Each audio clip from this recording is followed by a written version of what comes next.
Hi, നമസ്കാരം. Voice of ഡൈനാമൈറ്റിൻ്റെ മറ്റൊരു എപ്പിസോഡിലേക്ക് സ്വാഗതം. കുറേ കാലങ്ങൾക്ക് ശേഷം പൂർണ്ണമായും 3Dയിൽ ചിത്രീകരിച്ച ഒരു സിനിമ കണ്ടുവന്നതിൻ്റെ അനുഭവം നിങ്ങളോട് ഷെയർ ചെയ്യുകയാണ്. ബാറോസ്, നമ്മുടെ ഏവരുടെയും പ്രിയങ്കനായ ലാലേട്ടൻ ആദ്യമായി സംവിധാനം ചെയ്ത് അഭിനയിച്ച ബാറോസ് എന്ന സിനിമയുടെ ഒരു കൊച്ചു റിവ്യൂ ആണ്. മലൈക്കോട്ടെ വാലിബിന് ശേഷം ഈ വർഷം ലാലേട്ടൻ്റെ ഇറങ്ങുന്ന മറ്റൊരു ചിത്രമാണ് ബാറോസ്. ഇതിൽ ഇദ്ദേഹം ഒരു നിധി സൂക്ഷിപ്പുകാരൻ, ഒരു ഭൂതത്താനായിട്ടാണ് നമ്മുടെ മുന്നിൽ വന്നിരിക്കുന്നത്. വെറും ഒരു അഭിനേതാവായല്ല, നല്ലൊരു ഡയറക്ടർ വേഷത്തിലും കൂടിയാണ് ലാലേട്ടൻ ഇത്തവണ. ഇതൊരു പക്ക ഫാൻറ്റസി മൂവിയാണ് ബാറോസ്. കുട്ടികൾക്ക് വേണ്ടി തന്നെയാണ് ഈ സിനിമ തയ്യാറാക്കിയിരിക്കുന്നത്. മുമ്പൊരിക്കൽ 3D സിനിമ കണ്ടത് തിയേറ്ററിൽ നിന്നും മൈഡിയർ കുട്ടിച്ചത്തനായിരുന്നു. ആ കാലഘട്ടത്തിൽ അന്നത്തെ ടെക്നോളജി വെച്ച് നമ്മളെ നെട്ടിച്ചതും അതുപോലെ തന്നെ നമ്മൾക്ക് ഒരു വാവ് എഫക്റ്റ് തന്ന ഒരുപാട് വിഷ്വൽസുകൾ ആ സിനിമയിലുണ്ടായിരുന്നു. ടെക്നോളജി ഇത്രയും അപ്ഡേറ്റ് ആയിട്ടും ഈ സിനിമ കണ്ടപ്പോൾ എനിക്കെന്തോ അന്നത്തെ ആ ഫീല് പോലും ഇന്ന് കിട്ടിയില്ല, ഈ സിനിമയിൽ കിട്ടിയില്ല. എൻ്റെ കൂടെ കുറേ കുട്ടികളും ഫാമിലീസൊക്കെ ഉണ്ടായിരുന്നു. അവരിൽ നിന്നുള്ള റിയാക്ഷനും റെസ്പോൺസൊക്കെ നേരിട്ട് അറിയാൻ പറ്റി. അവർക്കും അത്രയൊന്നും അത് എഫക്റ്റ് ചെയ്തില്ല. അത് എന്തുകൊണ്ടോ അതൊന്നും അത്ര ഏറ്റില്ല. പിന്നെ സംഭാഷണങ്ങളെല്ലാം ഭയങ്കര നാടക സ്റ്റൈലായി പോയി, നാടകത്തിന് സംസാരിക്കുന്ന പോലെ.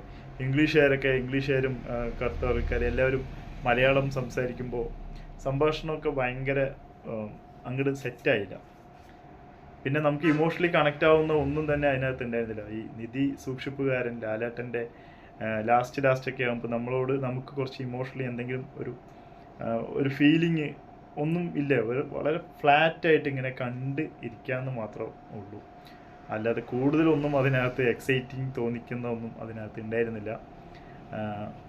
Making wise quality, sound, visual എല്ലാം അത്യാവശ്യം നന്നായിരുന്നു. 3Dയിലോട്ട് നമ്മുടെ കൺമുന്നിലോട്ട് വരുന്ന കുറച്ച് സംഭവങ്ങൾ അവർക്ക് കുറച്ചും കൂടി ബെറ്റർ ആക്കായിരുന്നു. കുട്ടികൾക്ക് വേണ്ടിയാണല്ലോ സിനിമ ഇറക്കിയിരിക്കുന്നത്. അപ്പോൾ അതിനു വേണ്ടിയുള്ള കുറേ വിഷ്വൽസും കൂടി അതിൽ ആഡ് ചെയ്ത് കുറച്ചും കൂടി എൻ്റർടൈൻ ആക്കായിരുന്നു. ലാലേട്ടനെ കൂടാതെ നമുക്കറിയാവുന്ന കുറച്ച് ആളുകൾ ഇതിനകത്തുള്ളൂ. ബാക്കി എല്ലാവരും വിദേശ രാജ്യങ്ങളിലെ ആർട്ടിസ്റ്റുകളാണ്. മിന്നൽ മുരളിയിലെ വില്ലൻ കഥാപാത്രം ചെയ്ത ഗുരു സോമസുന്ദരം, പിന്നെ ലാലേട്ടൻ്റെ സുഹൃത്തും കൂടിയായ ആൻ്റണി പെരുമ്പാവൂർ.